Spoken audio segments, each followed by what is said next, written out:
Okay, welcome to lecture 14, chapter 3, section 4, the end of unit 1, meaning that this is the last of the material that will be covered on our first test. So, let's go ahead and just dive right in, talking about mass percent, aka percent mass slash mass. What that means is that the percentage of the total mass of each constituent of a mixture. None of these that we're discussing today are part of the System International, but they are not part of the System International, but they are frequently found on products sold here in the U.S. So the way you calculate mass percent is just the mass of A divided by mass of A plus mass of B plus mass of C plus etc. times 100%. And that's really all there is to it. It's rather straightforward, easy to understand. And this is one of those unitless numbers because, grams divided by grams, they cancel out, and you're just left with a unitless number. And to give you an example of where you might see this, household hydrogen peroxide is frequently sold at 3% by mass. Next up, we have volume percent. This one isn't quite as clean, just because it's, volume A over volume A plus volume B plus volume C, and so on. But remember, when you mix things together, the total volume is not the individual volumes. Not really. So that's not really the way it works. It's volume of solution. So this one isn't perfect in the way that mass is. Mass is always additive in that way. But think about it this way. You mix a whole lot of oranges and you throw in a pile of grapes. The grapes can fit in the spaces in between the oranges. So the total volume, it's going to be a little bit bigger, probably, but it's not going to be as much bigger as you might expect. So volume percent can get complicated. But it is still used. This would be percent VV. One example would be, say, 80 proof. 80 proof liquor. That's actually 40% alcohol by volume, or volume percent.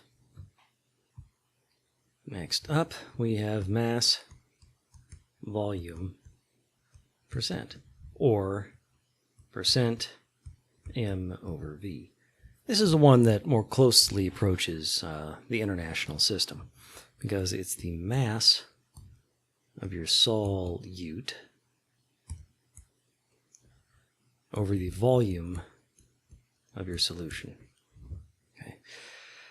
So this right here, that could be easily converted to moles, and then moles over volume is molarity. So, but this is going to be times 100%. So this is the closest. It's the one that best approaches this. Now, for an example, we have, say, 0.9% saline solution. That is an M over V solution. The reason they use that at hospitals is because it's very nearly isoosmotic with human blood. That is to say, you can use it to pump up a person's blood volume, restoring blood pressure, without causing the cells to either overhydrate or dehydrate. So you're not going to exacerbate any sorts of injuries. So that's why they use that 0.9% saline. And that means that, for every, say, 100 milliliters of solution, you have 0.9 grams of NaCl. So you could easily, fairly easily, very easily, in fact, convert this to molarity, because 0.9 grams of NaCl divided by 58.44 grams per mole for NaCl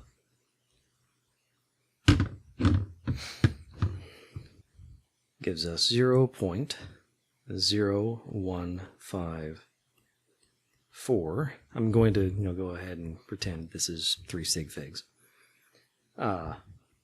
Moles of NaCl. And then, of course, 100 mils is 0.100 liters. Again, pretending 3 sig figs. So, 0.0154 moles of NaCl divided by 0.100 liters, giving us 0.154 molar NaCl. And finally, we have things like per mil, parts per million, and parts per billion. These are just like percentages, only instead of multiplying by 100, you multiply by 1,000, by 1,000,000, or by 1,000,000,000. Okay. You're trying to... that's because you're dealing with concentrations that are so small that trying to report it in a percentage would get you just a ridiculously small number. So they pump it up. Parts per 1,000, parts per million, parts per billion. You can also see sometimes parts per trillion for very small things, but parts per trillion could easily be confused with parts per 1,000. So they rarely use parts per 1,000. Sometimes they do. It depends on the branch of science or the agency you're talking about or what have you. Sometimes they use parts per trillion. And that would be times 10 to the 12th. But, like I said, these are not used internationally. Not least because they're not part of the international system. The international system can already deal with these. Nanomoles per liter would be nanomolar, right? So it's not, these are fine. These right here would replace parts per billion just fine. Nanomoles per liter or nanomolar, not a problem, which is one of the reasons they don't use it. The other is that we don't even use the words million, billion, and trillion the same in English across international boundaries. So parts per million, parts per billion, parts per trillion would have to be translated just going to England or Australia. And they definitely don't translate into other languages necessarily. Especially since, like, for example, French, you have million and milliard, for billion. This is what here in the U.S. we call billion. In England, they call this a billion. So, things get, all sorts of screwed up going international with just names, ppm, ppb, ppt, things like that, which is yet another reason not to use them, and instead to use the international system. But they do show up. So sometimes you can see things written like this. That looks like a percentage, because it is. This means per 100. This means per 1,000. Okay, so this is a per mil. This would be per 10,000, and this would be per million, but you can see it's starting to get kind of, per 10,000, this would be ppm. Okay, so it's starting to get kind of cumbersome. So that's one reason why they don't really ever use these. They do show up very rarely. This one I've seen occasionally. People, usually, in my experience, write out or say per mil, what have you. Parts per million, parts per billion are very common here in the U.S. For example, we talk about the concentration of CO2 in the atmosphere. It's reached about 400 parts per billion. as opposed to the historical, I believe it's roughly 280 parts per billion, is what it usually is. In terms of, let's see, easy enough to convert, this would be parts per 100 million, 10 million parts per million. So 0.280 parts per million.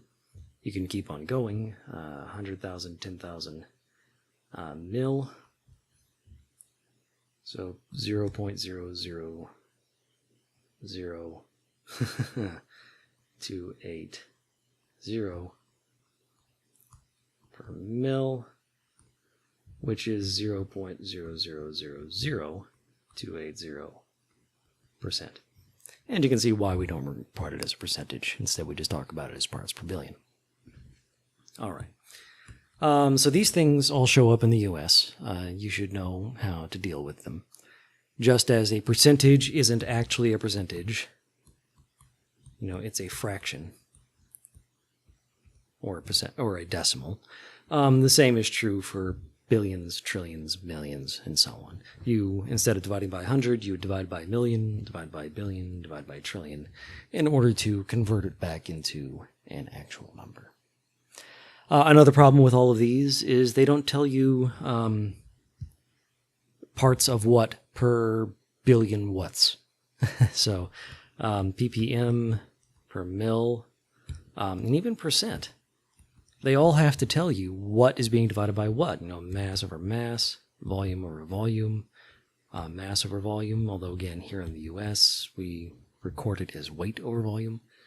You can look on bottles of stuff, and you'll often see percentages, W over V. It should be M over V if they were smart, but they record it in pounds instead of grams because it's the US. All right. So the point is, these things are all floating around out there. You should be familiar with them. We don't really work with them in the class too much. We use prefixes, nano, milli, and so on. And we use scientific notation a lot, a very lot. So prefixes and scientific notation are what you should know. But, get familiar with and recognize these sorts of things, because they show up in the US, if not outside it.